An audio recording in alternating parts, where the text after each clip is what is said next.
Então, nós vamos falar sobre o arcadismo, tudo bem? O arcadismo teve início no século XVIII e foi marcado por uma releitura das formas artísticas da Antiguidade Clássica. Houve uma evolução na economia e na ciência, com o surgimento de pensamentos de Isaac Newton, Descartes e Voltaire, havendo uma grande valorização do conhecimento. Postura característica do Iluminismo, que foi um movimento ideológico baseado na razão e na ciência. E ele afirmava o anticlericalismo e assim iniciar a Revolução Burguesa e o liberalismo.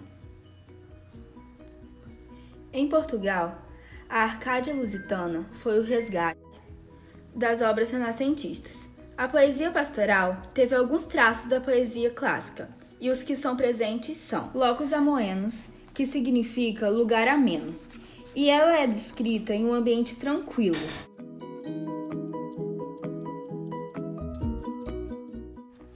O fugiare urbem, que é uma expressão em latim que significa fugir da cidade, originalmente usada pelo escritor latino Horácio, foi adotada como lema pela literatura arcade para simbolizar o poeta literário que se desloca da vida agitada e corrida da cidade e vai para a calma zona rural. O bucolismo, que descreve a qualidade ou o caráter dos costumes rurais, exaltando as belezas da vida campestre e da natureza. A linguagem simples, os personagens mitológicos e a aura mediocritas, que expressa a ideia de que só é feliz e vive tranquilamente quem se contenta com pouco ou com aquilo que tem sem aspirar a mais. Um exemplo desse tipo de poesia é Lira 23, de Marília de Dirceu, que é caracterizada por personagens que vivem amores em meio a paisagens do campo em contato com a natureza. O arcadismo português. Os poetas buscavam naturalidade por meio da expressão de sentimentos. Os escritores usufruíam dos elementos do cotidiano burguês, já que sua vida era valorizada. É perceptível que durante o arcadismo nota-se a presença do pré-romantismo. Bocage era um dos poetas mais importantes do arcadismo, sendo participante da Nova Arcádia. Além disso, adotou o pseudônimo Elmano Sadino. Suas poesias podem apresentar um cenário acolhedor e belo ou opressivo e escuro, agrupando-se a ideias do arcadismo, como exemplo do poema Esperança Amorosa.